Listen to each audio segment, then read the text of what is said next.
Good evening, and ladies and gentlemen, and on behalf of the City of Independence, I welcome each of you in attendance, as well as those of you who are watching this meeting on City 7, to the April, oh my goodness, what date are we? 12th, April 12th meeting of the Independence Planning Commission. For those of you who are unfamiliar with our meetings, it is the responsibility of this commission to hold public hearings and make recommendations to the Independent City Council on matters relating to zoning and land use changes within the city. We also consider and make decisions on plats, special use permits, and other issues, as well as changes in codes and policies that relate to city planning. Our procedure for each case is as follows. First, the applicant will be recognized. Second, those who are in opposition will speak. Then those who are for the case. And then commissioners will have the opportunity to ask the applicant any questions and the city, and then finally render our decision. Because this is the only public hearing of the cases on the agenda tonight, all those who wish to speak will be heard. All comments and questions should be addressed to the chair, not directly to the applicant or staff. The chair also requests that statements be kept brief and on point, and if the statement has already been made by a previous speaker, please do not repeat it, simply indicate your agreement on the matter. To expedite tonight's meeting, the chair asks that everyone who wishes to testify or believe they might want to testify, please stand and be sworn in. Those standing, raise your right hand. Do you solemnly swear to tell the whole truth before this commission? If so, say I do. Thank you. You may be seated. Okay, the first item on our agenda tonight is the Pledge of Allegiance. I am so used to Zoom already. Let's stand for the Pledge of Allegiance, please.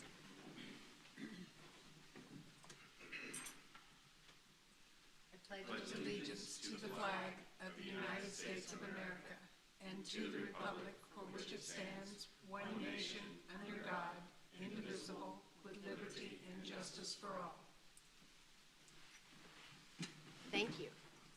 Thanks for a good team up here who keeps me on track. Doesn't matter, I have extensive notes. Okay, let's do roll call first.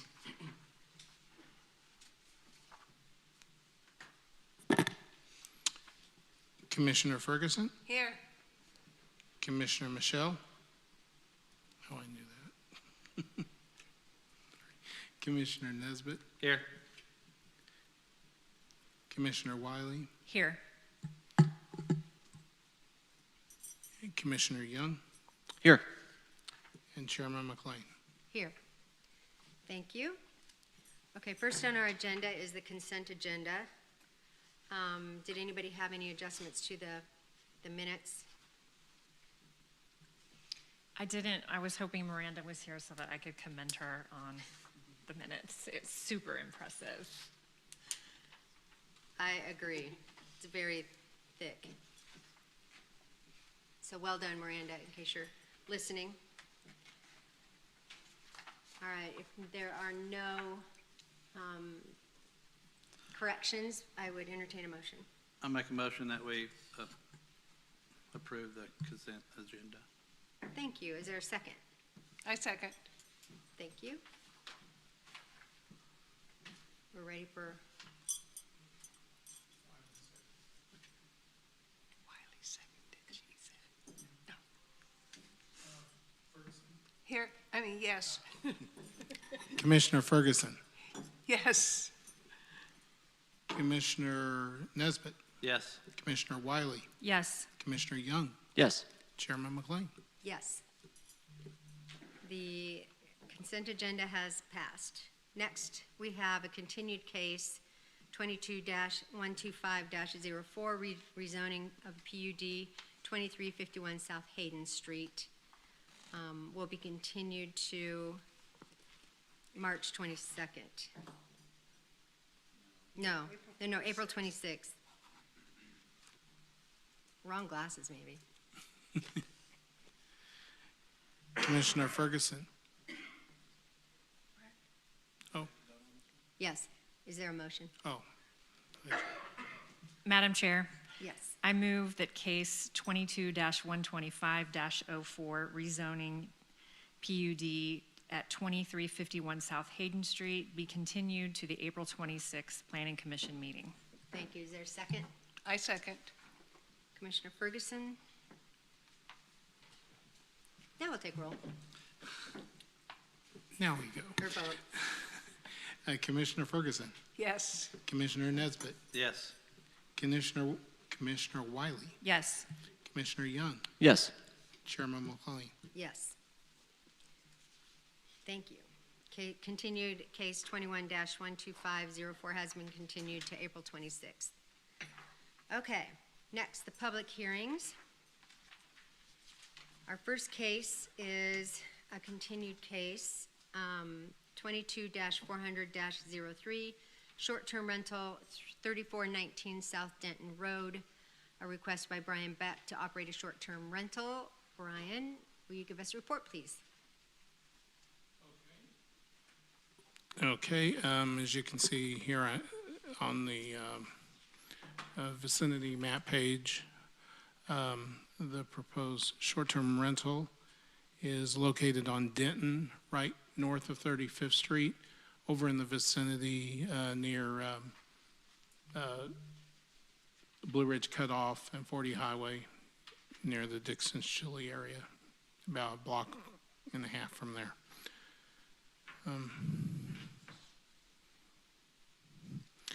As you can see, everything north of 35th, basically, and east of here, of there, is single-family residential. There's a little bit of multifamily to the west, in both the C2 and the R18 area. This is the property, so it's right in front of the driveway at the back of the church there on Denton, but otherwise in a residential neighborhood. And this is the layout of the house. So you see the common area and where the bathrooms are and some of the accessible areas that they have for them. And of course, this is our map of area short-term rentals that are already located in the vicinity. And there's in fact one behind, but it's on the next block. So that does meet our code standard.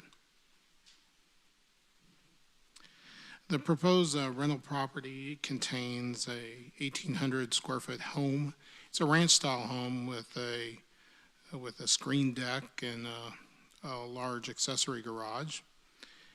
This business will be advertised on the Airbnb and VRBO websites.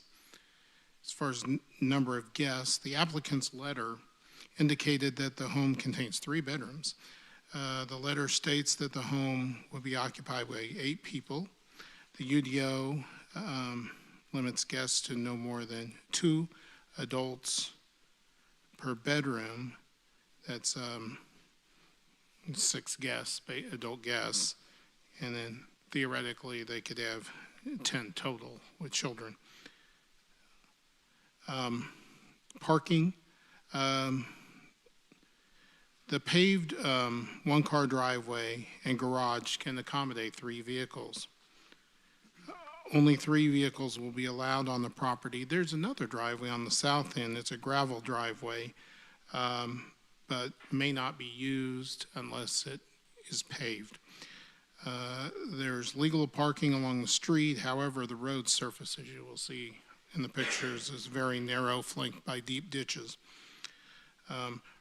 Loud, unruly guests and security issues. Airbnb and VRBO guests are vetted, and the owner has the right to deny a stay for any reason. Before all bookings, occupants will be notified of house rules and the consequences of breaking those rules. The applicants will provide the neighbors with contact information. There will be periodic checks of the property. No parties or events will be allowed. If these rules are broken, occupants will be asked to leave without a refund. The property has been inspected by the fire inspector and it passed the initial short-term rental fire and life safety inspection. According to city records, there are no other short-term rentals on this block, meaning this block face. I say block, but on the rear there is, but that, like I said, that is fine. And is in compliance with the density limitations of the UDO. Ted's Trash Service will provide trash collection. So I'll go through the 4 conditions and then we'll look at the pictures and get the context of the neighborhood. Staff recommends approval of the short-term rental with the following conditions. The short-term rental shall obtain a business license in accordance with the city code and comply with Article 3, Chapter 5 of the city code. The occupation license shall be listed on all advertisements and online platforms. The business must comply with all safety and other standards established by Section 14-420 of the city code. The maximum occupancy of the premises is limited to 6 adults, 10 total. The owner of the rental will maintain means to address immediate emergencies and any disturbances on the property.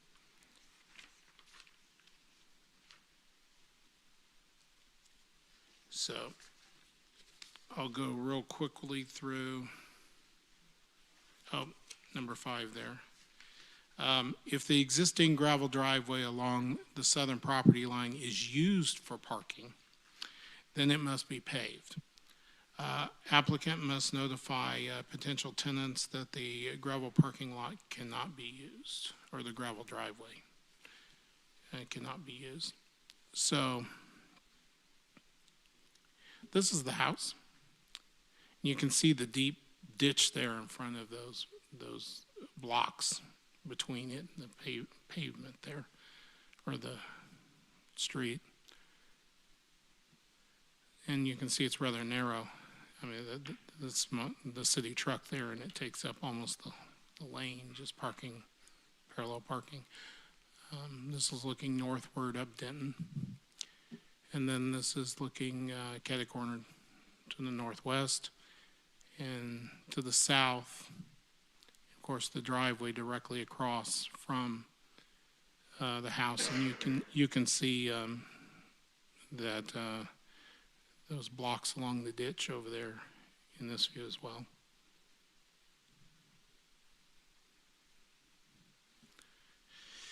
And that concludes my presentation. I'm ready to take any questions you may have. Commissioners, any questions of city before we bring up the applicant? I got a question here. Okay, I see the blocks. Is the ditch on this side of the blocks or on the other side?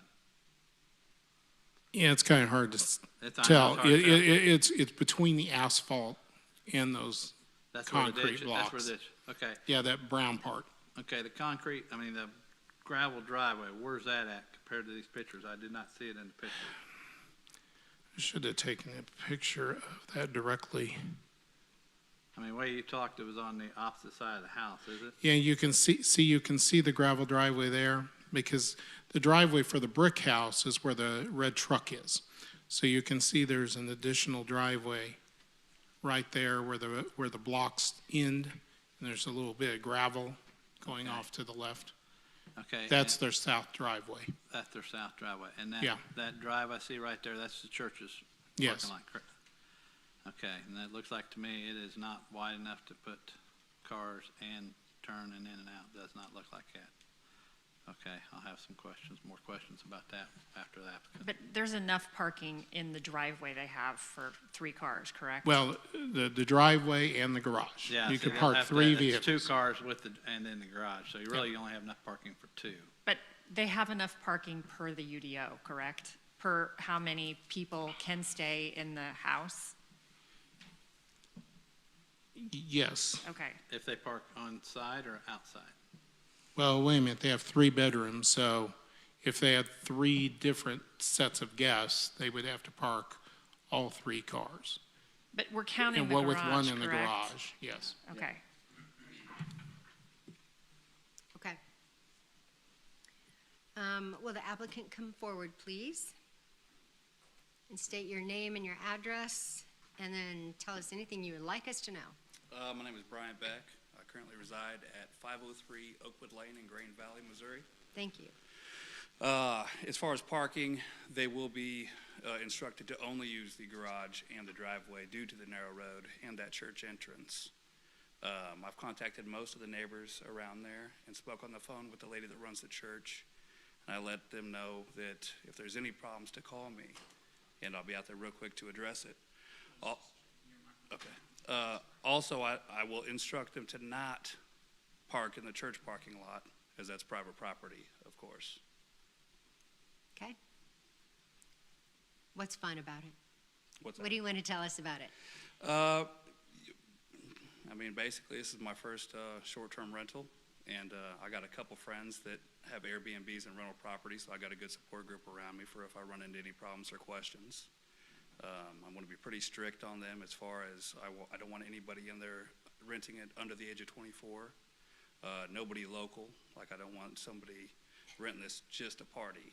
You know, this is going to be strictly for people coming to Kansas City for vacations, for whether it be the Royals or the Chiefs or visiting family or Christmas or what have you. I think the rules that we have in place are pretty good measures to prevent any disturbances to the neighbors. I've assured them of that, and I'm pretty sure we're good to go on making sure it's safe for the neighborhood. Okay? Commissioners, any questions? Do you have any idea how you can keep people from parking in the gravel driveway? I could put cones up. I've thought about that. If I start running into an issue, I could put cones up or some sort of barricade right there, maybe even putting the trash can there. But it will be adamantly stated on the websites that you are not allowed to park in that driveway. Thank you. Is there any problem not maybe getting it paved so they could use it? Is that, In the future, that could be something I might look into. okay. My question is going to be also rental, what's the rent rate? Do you know on something like that? So we haven't priced it out. I'm thinking around $225 a night. Okay. And we have a demand for that? Does anybody check? Do we know? Yeah, for the amenities, the amount of people that are there, the amenities, this will be pet friendly, and will be a pool table, cable TV, Wi-Fi, all that kind of stuff. And per that size house and the amenities that I'll be providing, that's about the going rate on Airbnb and VRBO. And you'll be doing your own cleaning then and all that? I have already contracted a cleaning lady to do that as well. Okay, so you have. And we didn't hear where he lived at. Did we get that on the record? Yep. Grain Valley, so just 15 minutes down the road. Okay. It's like I told the neighbors, they'll have my direct phone number, and if there's a problem, I'll be right there. I'm glad you're doing Airbnb and VRBO. I mean, at least they're strict, and so we can have confidence that. Right, they check their end out too, you know, and that makes me feel comfortable as Yeah. well, being as this is my investment, so I don't want anybody in there destroying it. Yeah. Okay. Any other questions? Is there anyone here who would like to speak for this case? Is there anyone here who would like to speak against this case? Hearing none, the commissioners, do you have any other questions of the city or applicant before we close the public hearing? Doesn't sound like it. So, Good news. well done.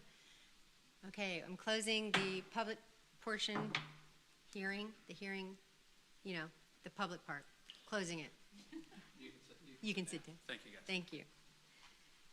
Commissioners, any other question, or you want to talk about this, or I'm ready for a motion? The staff, we're good on amount of these type of rentals we have. We're still needing them in demand. Does anybody know? I don't think we've really, they've been pretty spread out around the city, so I don't think we've really oversaturated an area yet. Okay, because I didn't know there was already 2 in this area, because I didn't see that on my list. I see your pictures that showed it, so, I mean, it looks like a good spot to me for the Royals and Chiefs game, so that's what looks good to me. So I was just curious, make sure we're not getting oversaturated with situations like that. Has anybody ever checked? Sorry. Per the ordinance that we passed for short-term rentals, we outlined this many short-term rentals per, was it block, 5 blocks? So if it was against the UDO, it wouldn't come to us, correct? Yeah, we would make the applicant aware of the fact that it wouldn't meet the code. Yeah, in this case, it's opposite blocks. Right. Thank you. Okay. And also, if it weren't for him purchasing this property, this house wouldn't look this way. So that's always good too. All right, I'll entertain a motion. Madam Chair, Yes, Commissioner Wiley. I move to approve case 22-400-03, short-term rental, 3419 South Denton Road, with the recommendations from staff. Is there a second? I second. Commissioner Ferguson, second. All right, we are ready for a vote.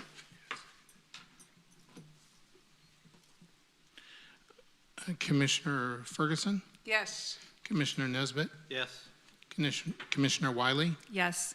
Commissioner Young, Yes. Chairman McLean. Yes. Case number 22-400-03, short-term rental, has passed. Congratulations and good luck. It's beautiful. It looks great. It is cute. Thank you. Okay, our next case is another continued case, 22-400-04, short-term rental, 208 and a half West Lexington Avenue, request by Travis and Abriel Gensler to operate a short-term rental. We're ready for a report. Okay, as you can see from the vicinity map here, this is actually a location on the square,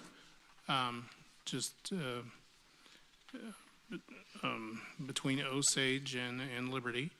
And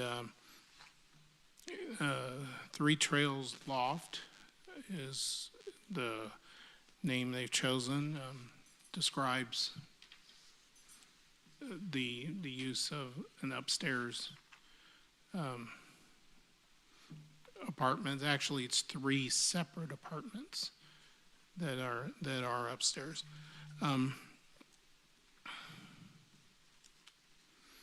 The zoning, of course, in this neighborhood is C2 general commercial. Of course, that allows residential on the 2nd floor and above. And this is an aerial photograph, so you can see it's near the parking lot that's to the west. This location is right to the west of where Cafe Verona location is.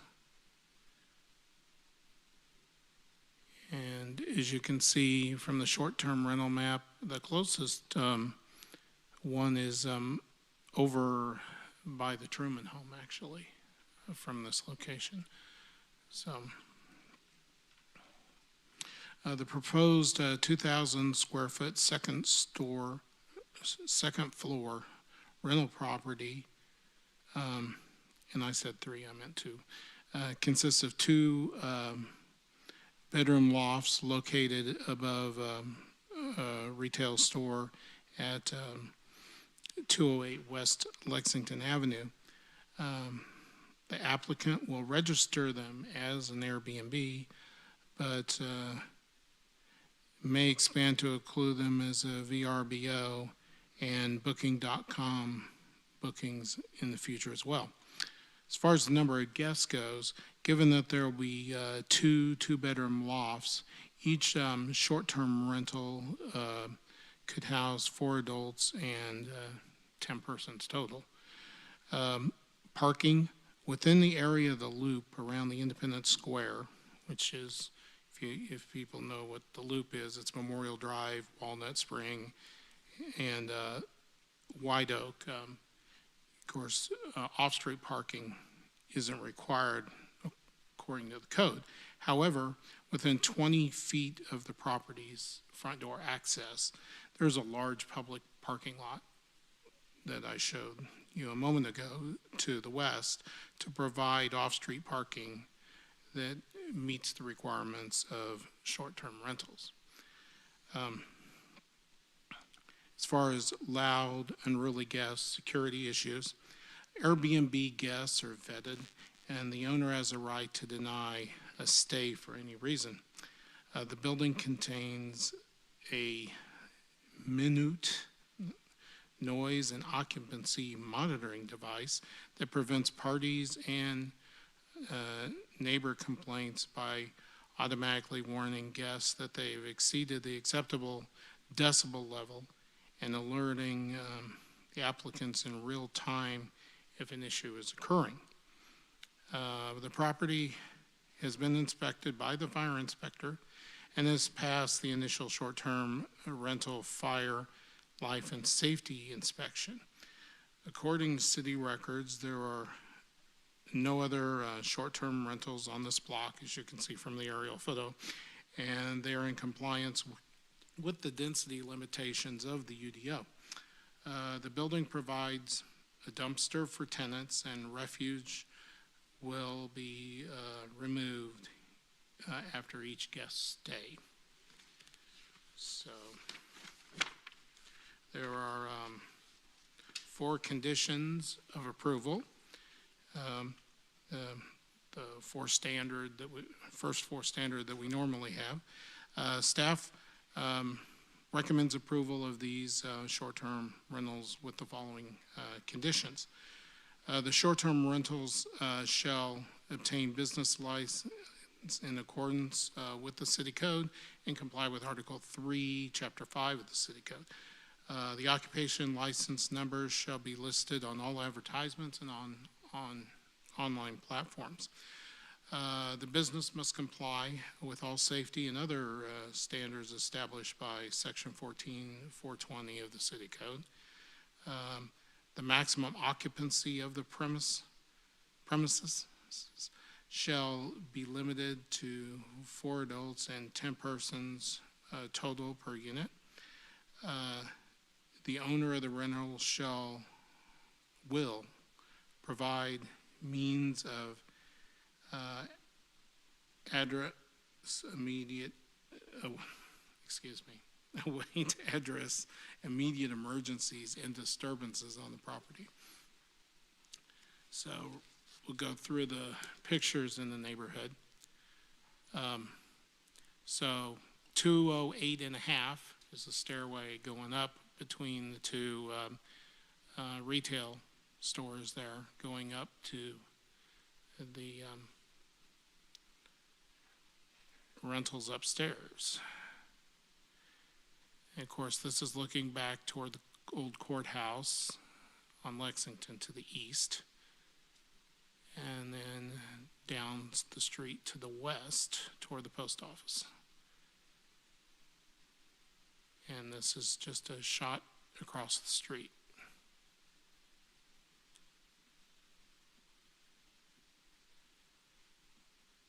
So that concludes my staff report, and I'm ready to take any questions you may have. Thank you. Commissioners, any questions of city before we bring that? Hey, Brian, I got a question here for you.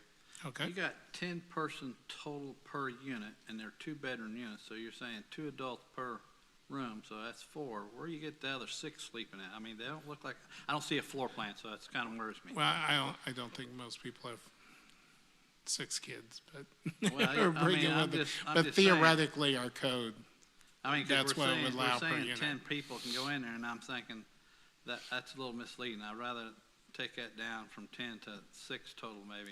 Okay. That's something I'd like to see.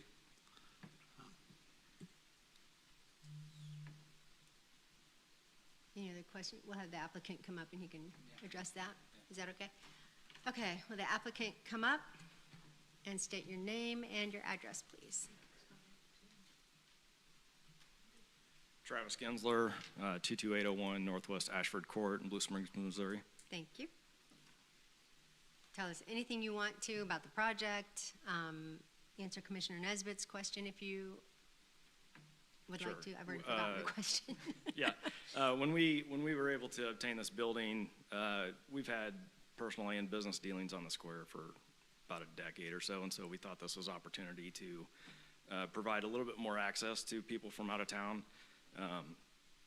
With the lofts that are currently there, they're long-term, so we have tenants in one unit, the other one that we're trying to fill. But with long-term tenants, they may go down to the restaurants and the shops, but not as often as, those from out of town. So that's kind of what we were hoping to accomplish with that piece. As far as the bedding piece, we actually have bed space for 4 adults and 3 children, so 7 total. But there might be a pack and play. We got somebody coming in for a couple months that is going to bring in a pack and play because they got an infant. So that's where the extra couple might come into play. So it's 2 separate apartments. Yes, I mean, it was. it still is. It still is. Two, Okay. 2 separate 2-bedroom apartments. Okay. Yes. Can you explain a little bit the floor plan? I'm just curious what the floor plan is. Because you said 2-bedroom lofts. Is there, you got a kitchenette? What do they have in there? They both have full kitchens. Both have washer and dryer in the units. Master bedroom, and then both have a separate room off to the side for the additional sleeping quarters. So they're, how many square feet each? About 1,000 each, 1,000 each? just Okay. shy of 1,000 each. So it's good size. That's pretty good size. Good size Okay, yeah, apartment. 2-bedroom, 1,000. That makes sense there then. Yeah. And you said that one was empty now, and there's One was empty when we bought it. okay. So we got somebody coming in that's going to stay for a couple months just to fill the space until we can see if we can get this done. And then the other one has a long-term. He has been there for a couple years. He's on Okay. a month-to-month at this point in time. So So you're just kind of waiting him Yes. out. yeah, he's a nice Yeah. guy. So I don't. Yeah. You know. Yeah. Okay. We love having him there. He looks after the property for us too, so it's not something we're going to try to rush him out. But when he makes that move, that's when we'd like to turn it into the Airbnb as well. Got it. Okay, I have the big question of the night. I want to know about the minute noise and occupancy monitoring because I might want one for my house. Yes, What is it? I think it's called a Minute, Okay. MINUT. It's actually a device that looks like a smoke alarm. Yeah. We mounted it on the ceiling, and it has an app on my phone where I set the decibel level, so it will automatically alert because it's synced with Airbnb, so it'll alert the guest that says if it's over like 10 minutes, you're getting a little bit too, warning, bring it down. And if it goes beyond that, then my phone beeps, and then we'll call and see what we need to do at that point in time. But it also detects temperature, also looks for mold and other things in the house too. So since it doesn't record anything, it just alerts to status level type stuff. That's amazing. It's really cool. Yeah. I'm trying to modernize the building as much as we can. A little jealous here. That's very cool. Any other questions? Okay. Is there anyone here who would like to speak for the case? Is there anyone here who would like to speak against this case? Hearing none. Before I close the public hearing, Commissioners, do you have any more questions of the applicant or the city? Okay, public hearing is closed. Thank you, Travis. Okay, do we want to discuss, or I would entertain a motion? Billy's not here. He's not going to make a motion. Madam Chair, Yes, ma'am. I move to approve case 22-400-04, short-term rental for 208 and a half West Lexington with the recommendations written by staff. Perfect. Is there a second? I second. Commissioner Ferguson. And we're ready for a vote. Wiley and Ferguson. Commissioner Ferguson, Yes. Commissioner Nesbitt, Yes. Commissioner Wiley, Yes. Commissioner Young, Yes. Chairman McLean. Yes. Case number 22-200-04, special use permit for 17, whoopsies, sorry.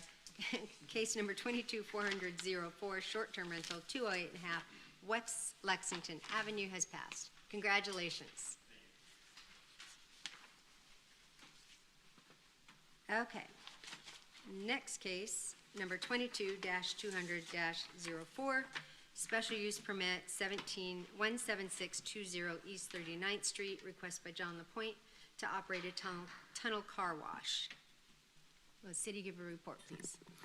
Yes, case 22-200-04 is for an outlot location that's in front of where J.C. Penney's until recently was. So in the Bulger Square Center.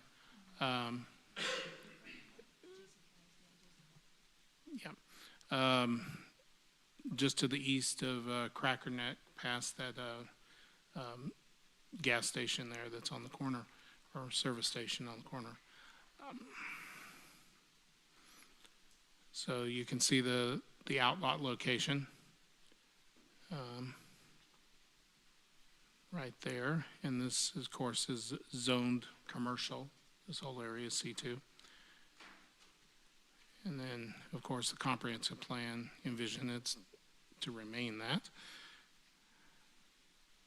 And this gives you a little clearer picture of the overhead for that particular outlot there on the north side of 39th Street.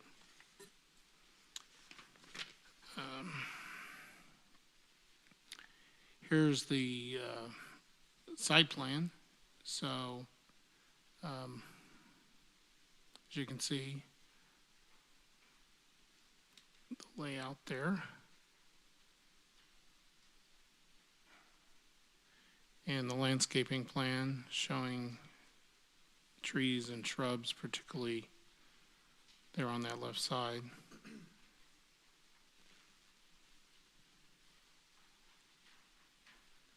And how this will work as far as it'll be one of those that pull the car through rather than just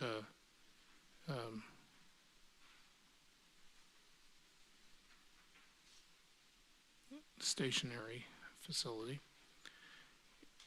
And here's the facades of the building.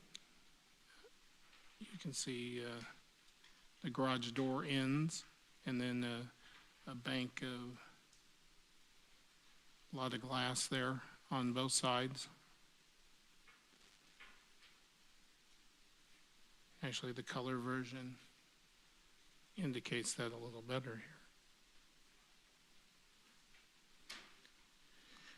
here. The Tidal Wave Auto Spa.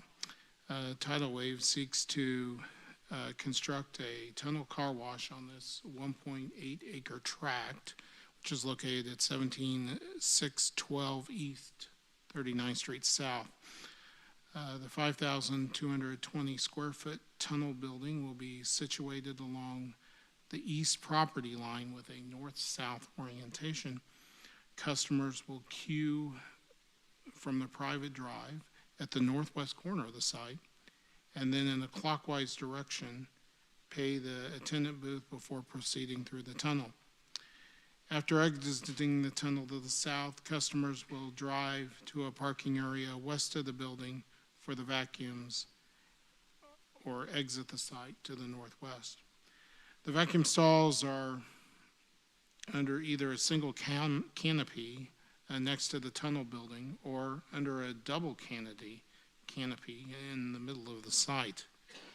A feature of this company's operations is that the vacuum system equipment is located inside of buildings with only the hoses being outdoors, which greatly reduces the sound emitted from the site. As Tidal Wave is a national company, this location will follow the corporate standards for site design and business operations. The main tunnel building consists of a concrete block construction with either tan split face block or a rustic stone veneer under a blue metal roof. Insulated glass is used extensively on the building side elevations. Other structures on the site, the trash enclosure, vacuum building, pay booth, and the vacuum canopies, will feature the same materials and colors as the tunnel building. General business hours will run from 8 a.m. to 8 p.m., 7 days a week, and with generally only 3 employees on duty.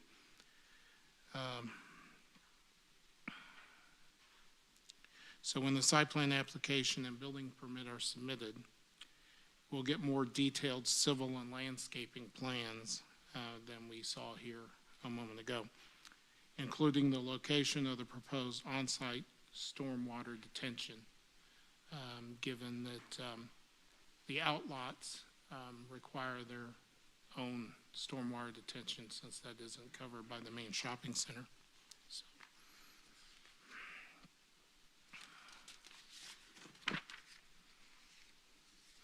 Go through the pictures first and then I'll go through the recommendation.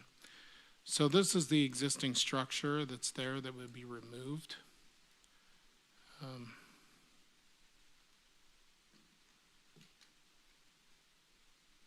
you can see. And then of course this is the interior drive behind. Of course the back side of the building with the scuppers and whatnot on the back there. And of course the old, I believe that's the Pennies and not the Dick's. The Dick's Sporting Goods also vacant to the a little bit to the east. Okay, and this is the outlot located to the east. And of course, this is looking to the east down 39th Street toward Independence Center. Of course, the new Dunkin' Donuts that lies south of the property. That's just about done.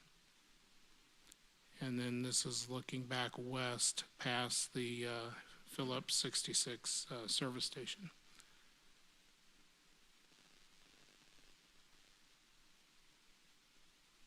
Here's the convenience store itself. And go back here and look at the elevations. Staff recommends approval of this case with the following conditions. Stormwater detention will be required as the Bulger Square Development Detention System reports indicate that the existing detention excludes the outlots. Number 2, distance from driveways to intersections shall be 100 feet when possible. The pavement width at the pay kiosk is very narrow and should be widened where possible. 3, the final plans need to show electrical, total panel load and demand. Current electrical facilities are not adequate for this new installation. The existing transformer is undersized and will need a transformer pad poured. IPL will provide specifications as needed to the developer design team. And number 4, the landscaping plan must be updated to current city code standards, such as an island in the south end of the center vacuum canopy must be a landscape end island with the necessary tree and shrubs. So that concludes my staff report, and again, staff recommends approval of those conditions. Thank you. Commissioners, any questions of, You want to go first? staff? I'm not saying car washes are like used car lots in Independence, but how many car washes are within 5 miles of this? 5. Is that That's for real? tunnels, 5 tunnels. Okay. I mean, that's, 5. Let's see, we've got 2 on, down by 40 Highway, and then we have another one on 40 up by And then the closer one to off- Lee Summit Road, One off but 291. that's in Kansas City, actually. I mean, it's right. The one off 291 is the one that I thought of first. You got 3 Well, on there's 40 one highway. at Little Blue Parkway in 40 Highway. Yeah. And then there's one at 291 and 40. Mhm. There's one up 291 up toward Gudgel. And a new one going at 23rd and Lee Summit Road. Yes. 5. Wasn't there a few months ago, one that was brought to us that was going to be put on Macy's parking lot? Yeah, on the mall property. Yeah. That has not gone away. It's just gone into hibernation. But that was more toward the back. Was that a tunnel also? Yes. Oh, Wow. was that before? That was before our time. Before Before our time. Wow. Aren't you glad I remember? Yeah, that's great. Thank you. It's hibernating. And does the J.C. Penney's building stay or go? Oh, it stays. Oh, Well, this is out in front of J.C. Penney. Right, so Yeah. it's gonna stay. Yeah. I'll say that I'll have to be talked into this one because a single tunnel car wash off of 39th Street with so many car washes around, I'd like to hear the applicants but talk. That's what I'd like to hear first and talk to him, but before I Let's give do you more it. comments. Come on up. Please state your name and your address. And then tell us anything about the project you would like us to know, and talk Commissioner Bryce into it. Okay, my name's Lance Scott. I work for CFS Engineers, 1421 East 104th Street, Suite 100 in Kansas City, Missouri. Yeah, I don't know if you're familiar with the Tidal Wave Auto Spas, but there's multiple around town. And it's pretty upper class. It's a really nice looking building. They're all very well run. Basically, a lot of it's a membership type service, right? So you can get as many car washes as you want for a month. Yeah, I mean, they recycle their water, so there's not a ton of, impact to the water system or the sewer system. Like staff report, it's a quieter operation of how they have it, set up as far as the dryers, and they've got block wall around the motors. It's just a really nice facility. It can actually run just normal, everyday operation. They usually run it about where they can run it up to 60 cars an hour. So, it's very efficient, 1 car per minute. This has a stacking of 12 spaces. I believe code requires 10, and then there's 3 that are in the bay as well. And it actually can be ramped up realistically to 75 cars an hour. They say you can go to 120 cars an hour, but, without losing quality or whatever, they can really ramp it up to 75. So we don't have to worry about stacking so much. I think it's a nice looking building. It's activity, right? You can see in with the windows, and it's just a nice facility. And with that, I'd be happy to answer any questions you might have. Commissioners? I have a question. Have you guys did a business plan on this area? Did a structure? Does this area allow to have another tunnel? You have 5 within a 5-mile radius. I don't know how many cars we have in a 5-mile radius. I want to say probably 20,000. Well, absolutely. Tidal Wave, that's what they do. They pick sites. They're national, right? So they do the full analysis of the site and pick sites, and those are the But sites did they know about? they want them for a reason. Did right? they know about the other ones that Oh, are being yeah, built at this absolutely. time? Oh, absolutely. They Because know. right now, we're saying there's gonna be 6 already scheduled in this area, and you already have one of them being built, and one of them hadn't started being built yet. Right, yeah, I mean, they know all that information, that's what they do. They've got their real estate people, and they're looking for specific spaces, and they're looking for them for a reason. So they're very confident that, you know, this will be successful in this location. On an average, how many cars do they have to do a day to maintain, Profitability. to stay profitable? I don't know the answer to that question. Obviously, with car washes, and this is more, right, since it's the membership type. I'm not worried facility. about that. I'm worried about, Right, so they're gonna have they need so many members right. to make it work, right? I Right. mean, Well, right now, I'm seeing they're already going out, I'm getting flyers where they're already taking $3 off a membership to get you in the door. There's one right now that's offering $10 for 3 months to get them in the door. I've seen those. Okay. That's why I'm trying to figure out how many car washes we gonna put, and who's gonna go out of business, and who's gonna sit there with an empty building like we have already there. That's what I'm worried about. I mean, you know, I don't know about that. Tidal Wave's fully confident that they'll be successful, and again, it's, I don't wanna say it's, you know, compared to everybody, but I mean, it's one of the nicest ones you're gonna have. well, I mean, the rest So of for them look long nice. term, they're gonna be there, right? Can you tell me about the landscaping? What are you planning on doing? We've got a landscape plan in there. Do you have that, where you can pull that up? Did I miss it in the packet? So we're gonna leave the retaining wall as it is, and then work on the backside. So a lot of the streetscape will remain, and we'll just add to it a little bit. And then, let's see, Very back. landscape plan, yeah, so that didn't come out great, but Oh. with the shading apparently. Where's my- Oh, I see it. Okay, I did miss it. Yeah, so, Didn't turn it over. there's on page, it's on the site plan, one of one landscape plan, so, you know, we've got trees around the whole outside.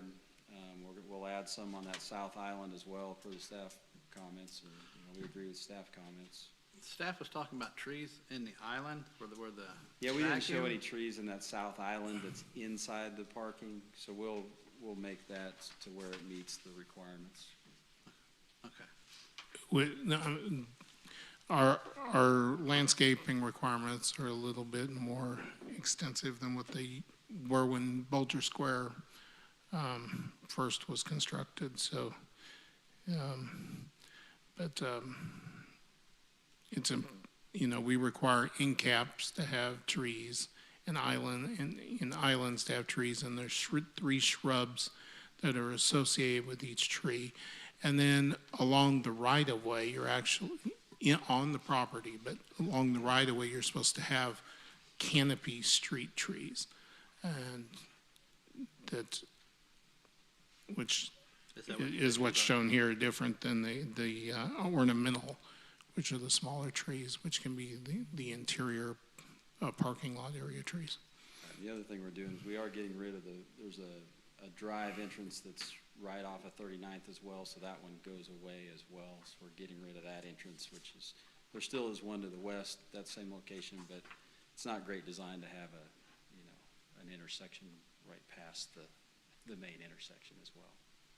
Yeah, that was one of my other questions. So we don't have the same issues we have on Noland Road when we all want to get our car washed. But as part of the final site plan review and the construction plans, we will, as staff, make sure that it adheres to the UDO requirements of what is submitted for those applications. Thank you. Any other questions of the applicant? And with the staff recommendations of distance from driveways and pay kiosk is very narrow, that's not a problem. So I had notes on number 2, which is the driveway to intersection shall be 100 feet when possible, and then number 3, final plans of the electrical at. Yeah, that's not a problem. None of those are a problem. Okay. I mean, it's all private drives through there, so we don't have, we've moved away from the 39th Street to meet that requirement. And that's an exit only on that piece as well. So are you guys renting the property or buying the property? Purchasing, So you are buying the property then? yes, Okay. So it's already zoned out correctly for purchase? I mean, Yes, Okay. proper zoning. okay, 'cause I thought Bulger Square was all one person. I mean, I didn't know if it's zoned out different or not. yeah, I believe the outlots are all separate ownerships for the most Who part. maintains the parking, the driveway then on the back side? Because I know it gets pretty, it has some holes and stuff issues in that. I believe there's a common area maintenance agreement with all the tenants, but I would have to check on that for title. Because I mean, work, but that, I have seen some holes back there when going to the Sure. steakhouse and stuff. There's holes back there, so I didn't know. That's why I thought it was all Bulger took care of all that, but I guess not. I mean, It's a shared, it's a shared access type of agreement okay. for maintenance. And then for the IPL upgrade, do we have to pay for that, or is that tenant paying for the transformer? I didn't know. The tenant would have to be.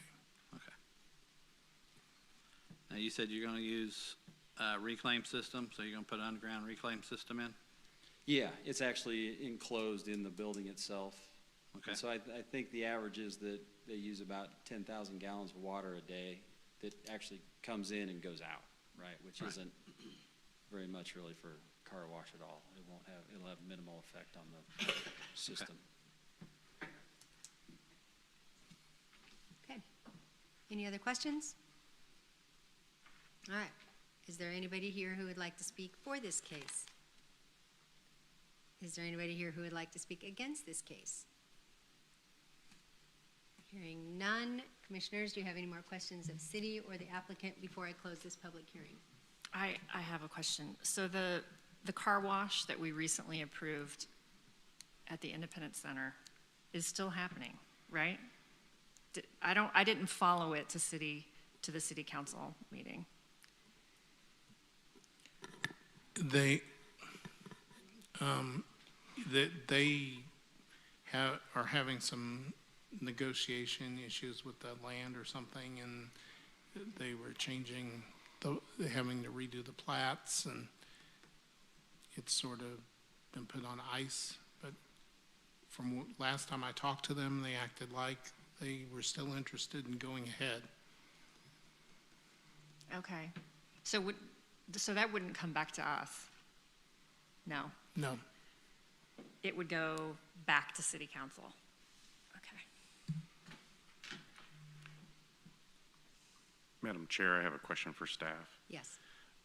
My question is anywhere in the UDO, is there a restriction on the number of car washes that can be placed in the city, or the density of how closely they can be placed?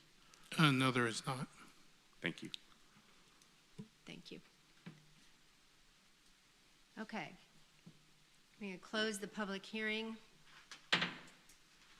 Commissioners, any discussion amongst us? Madam Chair? Yeah. I'd have to say, I don't like to recommend that we disapprove this because we have too many.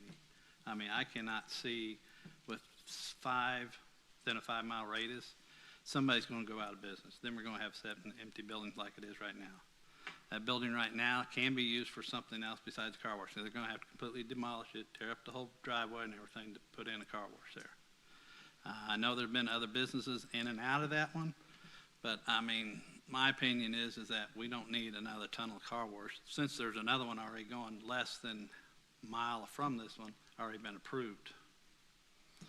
So that would make 6 within a 5-mile radius. I don't think we have that many cars. I know that it's going to probably have to have at least 100 cars today to make money. And we got other ones out there, I don't even know if they're doing that right now. So I know the traffic count on 39th Street is probably way down from when they did the first traffic study. Since the Independence Center is probably half closed now, and we don't get that much traffic down 39th Street, because I remember I used to see traffic all the time down that road, but I don't see it anymore. I don't know, I've been at the hospital a lot the last 2 months, and there's a lot of traffic. So, I think I know we feel like there is a lot of car washes, and that was my first gut instinct, but by the same token, when you're actually driving it, 40 Highway is pretty far from 39th Street. If I'm on 39th Street, I'm not going 40 Highway to wash my car, nor will I go to Nolan Road. I'll do it when I happen to be passing by. So that's that. My other concern is, I mean, it is a kind of a, for lack of a better word, a blighted parking lot, strip center area. And maybe it would spark somebody to do the big building. I don't know. I like the fact that there will be landscaping there to dress it up because it does look so stark and so sad. I don't know. I don't know who's looking at that area. I don't know if anybody else is, but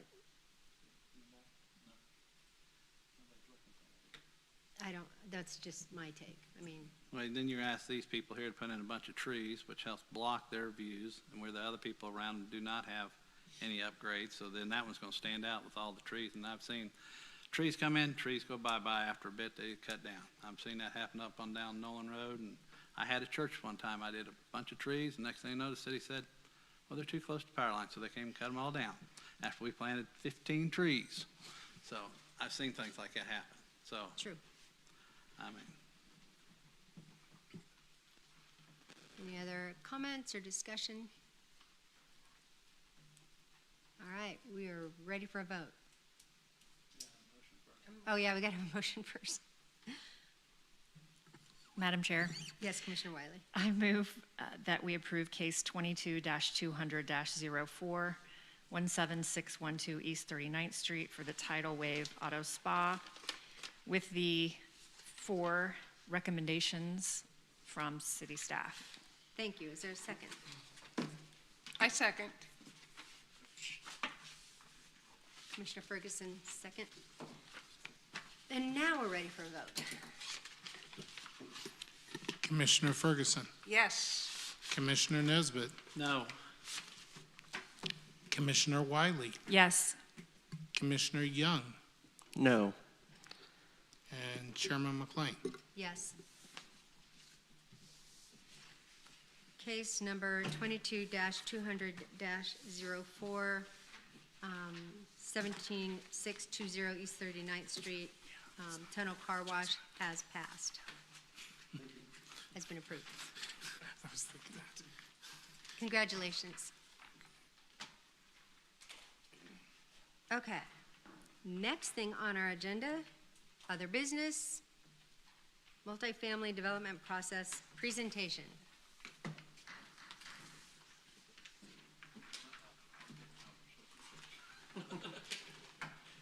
There's a shift. All right. I'll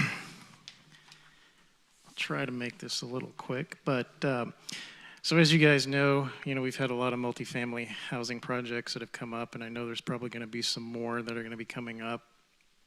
And we thought it would be good to kind of go through and give you guys a refresher and overview of our process, and because I think it's important just to make sure that you understand what we do before it gets to this commission.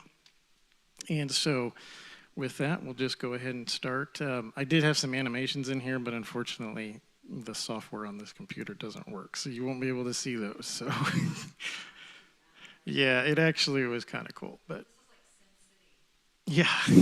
So I kind of wanted to start with what we have as far as our zoning. And we do have an R1, R2, R4, R6, and what does that mean? We do have an actual RA, which is an agricultural, but I didn't show that here. I just wanted to let you guys see. So like an R1 would basically be one building per acre. R2 would be 2, R4 would be 4. I didn't show that picture. R6 would be kind of your typical single-family residential developments that you see like on an 1/8 of an acre lot or something. I do apologize for the pictures. They're not that great, I know, but trying to just get the point across. The R12, those are typically like a duplex development, and we've kind of seen one of those come through recently. R18 and R30. So R18 is you're typically going to see things like fourplexes and sixplexes with that type of a development.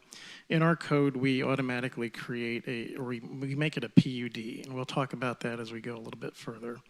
R30, typically at that range, you're really looking at more like an apartment type complex development, and it is also to a PUD process. So what does that mean? So if we focus in on R18 and R30 PUDs, what does that mean?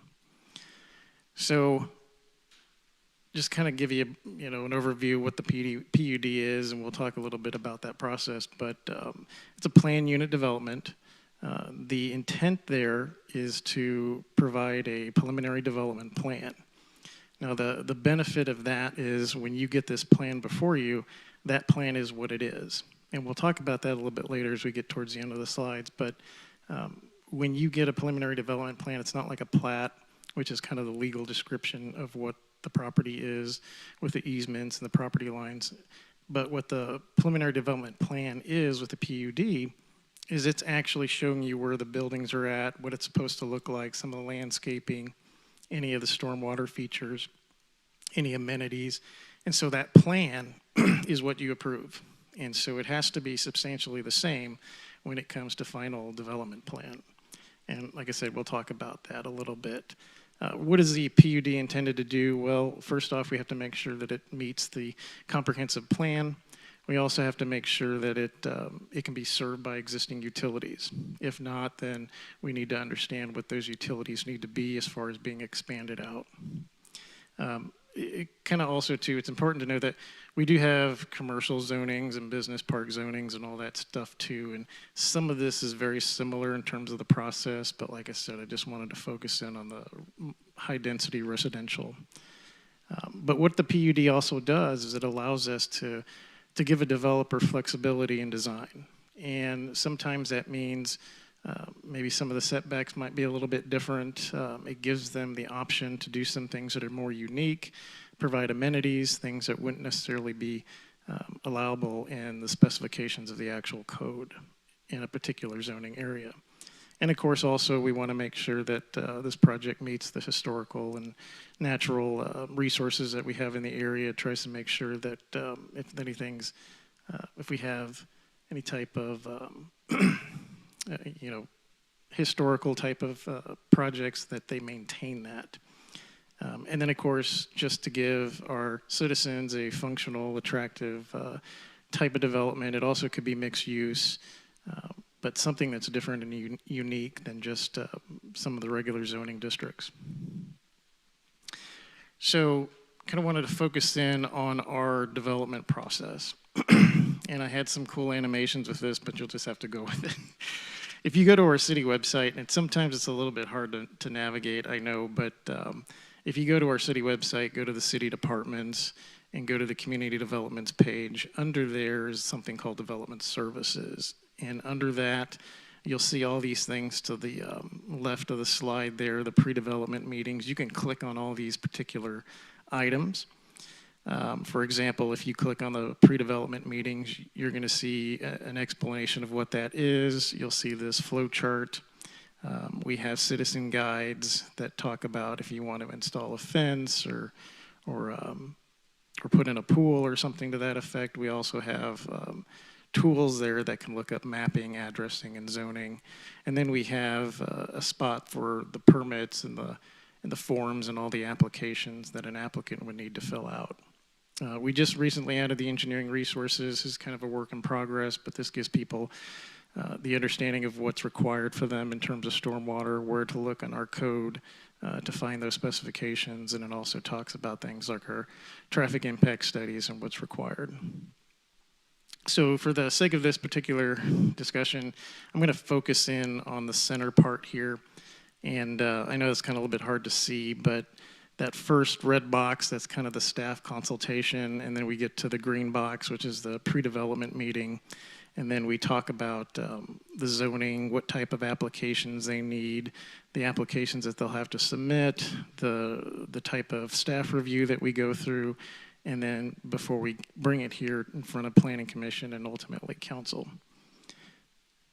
And as we get toward the end, we'll talk a little bit about the other phases of this, the green part and the yellow part of this flow chart.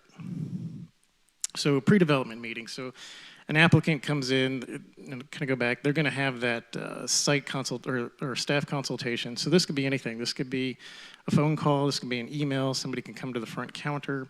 Typically, it's going to be somebody like a Brian or Stuart that they talk to, and they say, you know, I've got this piece of property, and I want to make it an R18 PUD.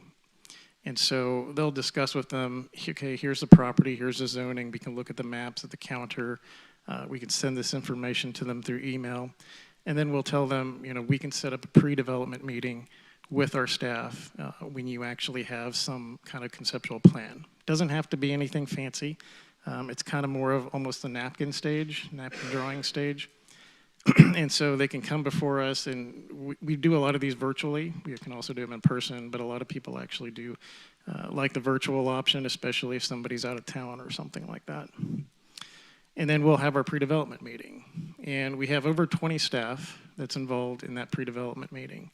And that comes from all these different disciplines: sanitary sewer, storm sewer representation, streets, traffic, environmental, the water department, power and light, fire department, health department, our building inspection staff, planning staff, our engineering staff here in community development, as well as our historical preservation. And this is where we'll talk to the applicant about, you know, here's the property, here are some of the, you know, issues that may be there. Maybe there's stormwater issues, maybe there's like a MoDOT issue because of the roadway that they're against, maybe it's a different municipality or the county. And so we'll give them that overview of some of the things that they'll need to do, permits, things that they may need to look at, FEMA, that type of thing. And then we'll go through the application submittal process. So the applicants, you know, we'll let them know what they need to apply for. So in the case of a multifamily R18 PUD, for example, they're going to need a rezoning application and a preliminary development plan application. You'll see some of these things in your packets. You'll typically see the application. The next part there is you'll actually see the statement by the property owner why they want to do this project, and you'll see that in the form of an applicant letter. And then, of course, with any PUD, it doesn't need to meet all the specifications of the code. However, if it is approved with something slightly different, then that's where the PUD allows that flexibility. And then, of course, I just added there that these are out of the code sections, but any multifamily does require a preliminary and a final development plan to be approved before we can issue any kind of building or construction permits. So then we'll get to the staff review process. So after somebody has submitted the application, then that's where we're going to start asking for drawings. Now, again, these aren't necessarily final engineering drawings, but they're going to have a pretty good amount of information. And so they're going to have the legal descriptions, they're going to have any of the utilities, the easements, the type of parking areas. This is where we start looking at their traffic impact studies. In some cases, we'll get stormwater studies, as you kind of saw with North Point. Normally, we don't get that until we get past the approval stage, but you know, we can talk about that and what's going to be required. Also, any kind of modifications to the street network, landscaping plans, the type of amenities somebody's going to need, the phasing of this particular type of project, what type of ownerships, because a lot of times with the multifamilies, you know, the question is how are they going to be maintained, how are they going to be owned, and then, of course, dealing with any particular sensitive areas, cultural or environmental areas. So this process can take a while. This is the part, you know, I kind of use QuickTrip for an example. I mean, that one took nearly 6 months. And a lot of that had to do with the traffic impacts, working with MoDOT back and forth with the city and the applicant, some of the things that the applicant wants to do, maybe not be able to do based on the traffic flow. And so these could take a while. And it also could take a while in the event that maybe the utilities aren't suitable. So, you know, we have a project where the sewer system doesn't have the capacity to satisfy what the applicant wants to do. And so there's some limited options that they have to consider.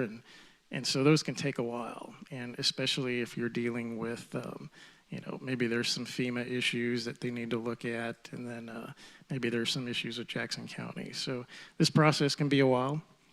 We go back and forth with the applicant, but that is the things that we need to have before we're satisfied moving a project forward. And part of this is what gives us that recommendation that we'll make to you, and some of this is what also creates those conditions that we include.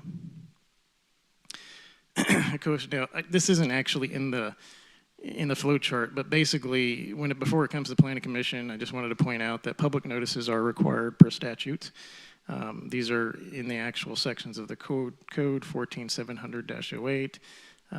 Any public notice for any type of project, especially like an R18 or R30 PUD, requires 15 days notice before the meeting. That does get published in a local newspaper, and so that's something the city does. The applicant actually sends out the letters to the property owners with 185 feet of that the property that they're looking at. They must also put the signage out front, and then they also have to, we provide the signs.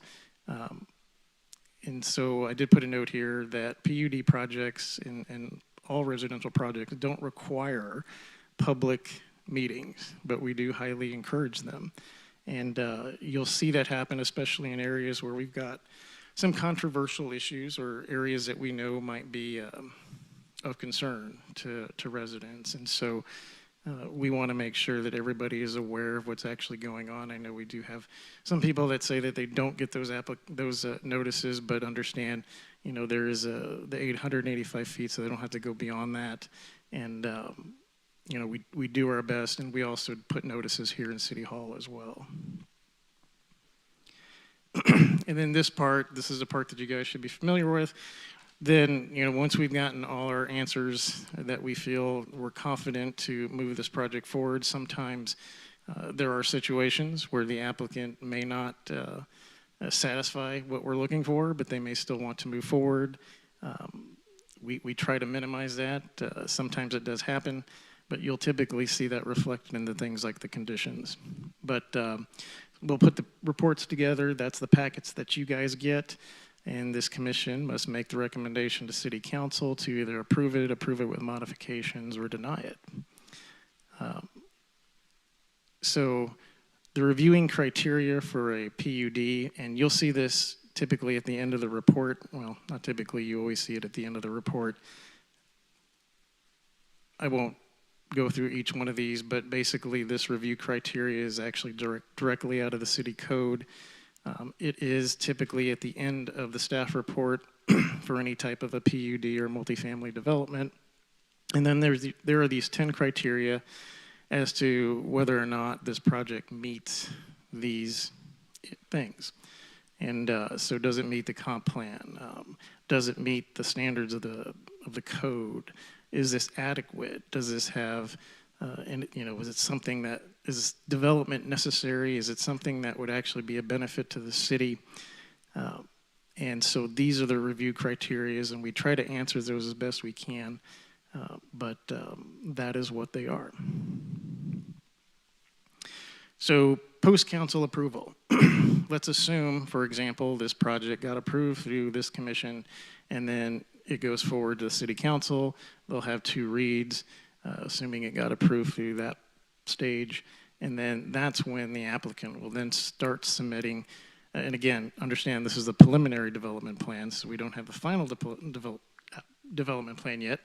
But that's when the applicant will start submitting their actual detailed engineering drawings. These are the drawings that will ultimately be approved for construction. At the same time, they can actually start submitting their building plan as well. And so that'll include the building specifications, fire code issues, and all those plans associated with that. This process could also take a bit of time too, as we go through that approval process, especially, again, if there are permits that need to be obtained through things like outside organizations like MoDOT. We do make sure that applicants, if there's any wetlands, for example, that they address that through the Army Corps of Engineers.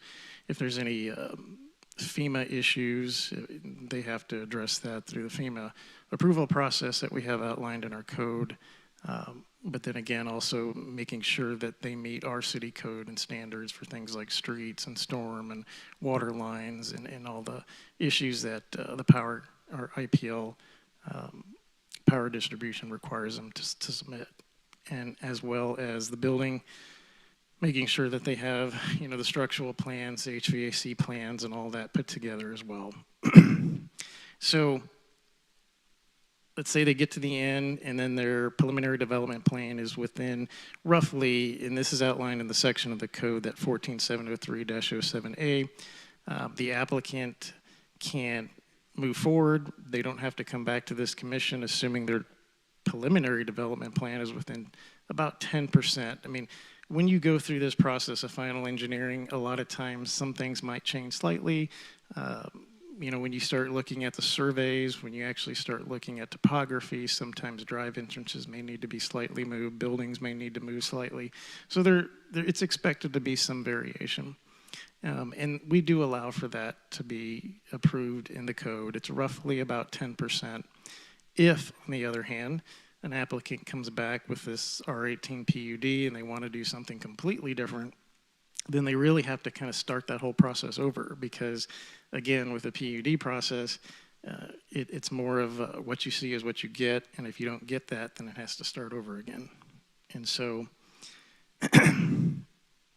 with that, kind of wanted to talk about some of the neighboring cities and what they do for multifamily type development approvals. And so I got 4 cities. You can go to their websites and see some of this. One of the things to take note of is the biggest differences in most cities are going to be their zoning districts. So, you know, where we had R2, R4, R6, R12. So a lot of cities have very similar types of processes, but they may have a different zoning. And so you'll see this in some of these slides. But City of Liberty, for example, they have an R5 multifamily and R6 low-rise apartments, R7 high-rise apartments. And then they do also have a district PD, which is kind of our PUD process. And so when they go through that, they do require also something called a preliminary development plan, which is the same thing that we call it. And as you can kind of see, I know it's a little bit hard on this slide, but they do have a flow chart somewhat similar. I know you can't really read it, but if you do read it, they have the pre-application meeting, the application, the plan submittal, the engineering review as well. And so City of Lee Summit, I know this one's really hard to see, but they have also a flow chart. They don't have as many zoning districts. They have an RP3 and an RP4. Medium density and then an apartment density, but they do require a preliminary development plan as well, just as we do with our R18 and our R30. Kind of hard to see, but if you look at some of the side here, this is almost very similar to what we do in terms of the plan process. This is the actual flow chart. I know you can't see it, but it's in the second line down that has the preliminary development plan process, and then it jumps back down here to like engineering approvals, et cetera. Blue Springs, again, a little bit different zoning. They have what they call multifamily, 10 and 14 and 18, basically a low density, moderate density, and then a high density 4-story. They do have some more unique things called neighborhood limited districts and neighborhood open space multi-unit mixed housing type districts. The first 3 do require what they call a plan development concept, which is kind of like a preliminary development plan. They just call it something slightly different. But they don't necessarily have a flow chart, but they do kind of have a flow chart here on the side of this little drawing down here to the left. And this is actually a really cool interactive. They kind of have a neat website where it's an interactive process that goes through, and they can click on that and get more information.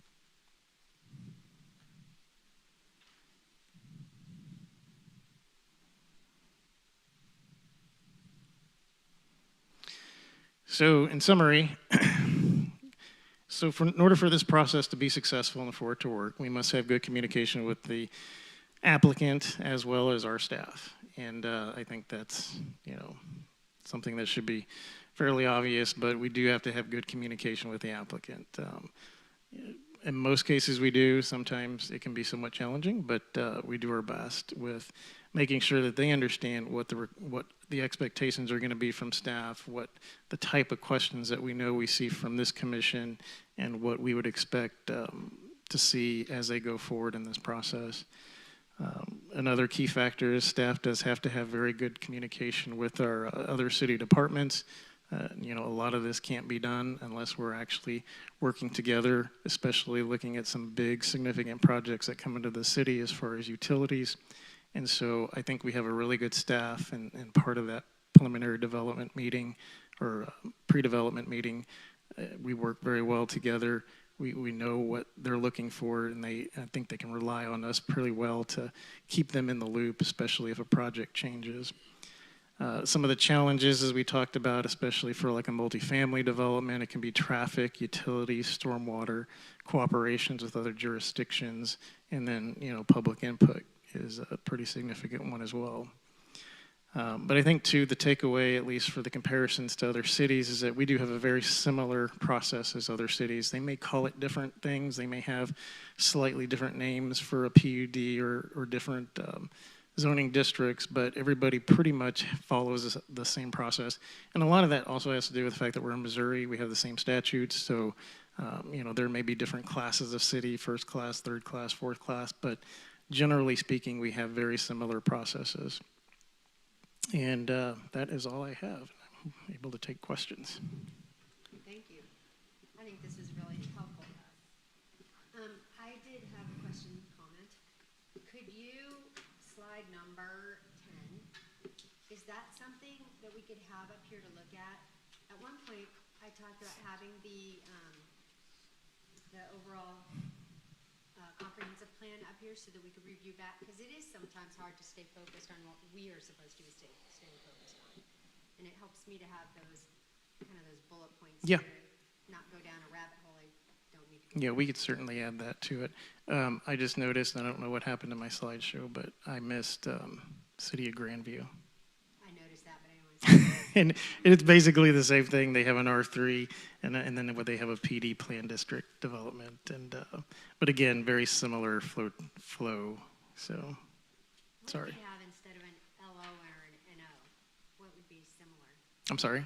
See, like Blue Springs that has the NL, the Neighborhood Limited District, and the NO, Neighborhood Open Space Multi-Unit. What do we have that's similar to that? It would basically just be a PUD process. Okay. Yeah.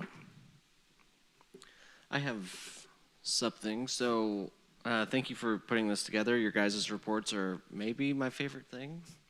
Maybe.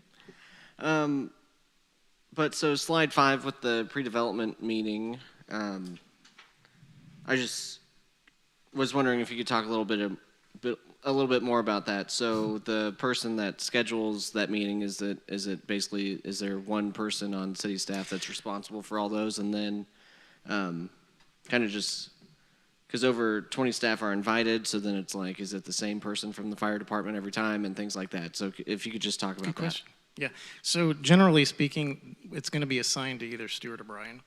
And so they're going to end up being the ones setting up that preliminary development meeting.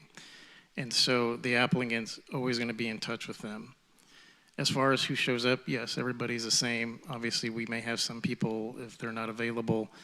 We've had some retirements in the past that, has had to bring in new people. But yes, everybody, we do have a list of all the contact information with their email and phone number that we give to the applicant, either before, during, or after the meeting. And so it is the same people, yes. Now, as far as, I'm sorry, I forgot the next question. Okay.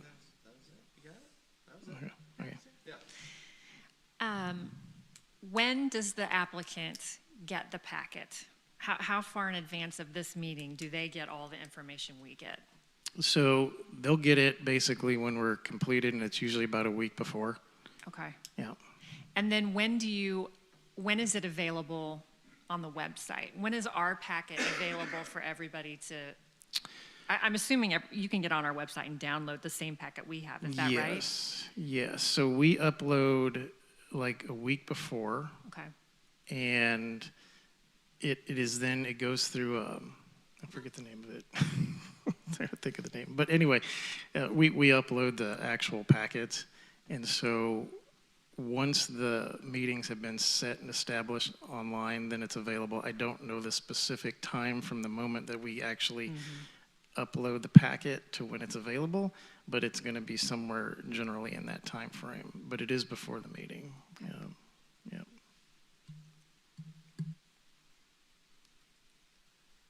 I just had one other comment, and I can only speak from when I first came on, but I really appreciate the work that the city is doing. It is a big difference from when I first came on, because several of the cases that we had in the beginning, I mean, there was not a leg to stand on because the city wasn't prepared. And now you guys are just it's just so nice to be able to ask a question and there's actually an answer.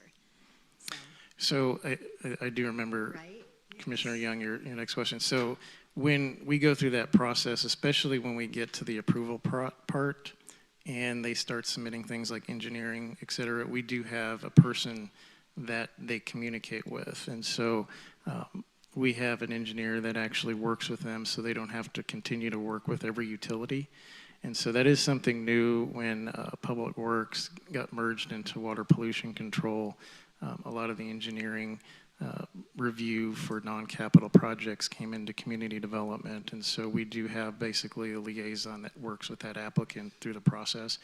And that's for everything. So, if somebody had a water question, they could go directly to the person in charge of the water, but they can also come through us. And so same likewise with the building approval process. So there is a building official that they'll work through as they start submitting plans. And that probably, I don't know exactly how it was prior to my tenure here, but our goal is to try to make that process a lot easier, because obviously from the things that I've heard about independence in the past, sometimes it can be complicated. And we do have a lot of departments, and we do have a lot of things that are more unique compared to smaller cities. And so it does help applicants navigate through that process. Yeah, being on the other side of that, this is a tough city to open a business in. Which is, good and bad, I suppose, but yeah, I appreciate all the work. I mean, it's just so much, it's much easier to do what we're doing. Totally agree. We've had some fun ones. Okay, anything for the round table? Other than the training, April 22nd, register with the city clerk from 8:30 to 2.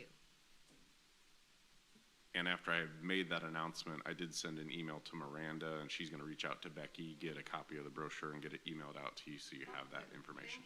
Oh, good, thank you, that'll help, because I won't remember when I walk out. Breakfast and lunch. Breakfast. That's the key components of the meeting. Well, again, I want to thank everybody for the 6.5-hour meeting. I think this commission did a great job. I thought the questions were really good. I thought the applicant was prepared. The city was definitely prepared this time.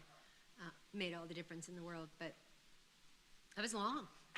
And we were able to stand up and walk out, so I'm very proud of all of us. So, and well done, counselor, because we'd have never made it without you.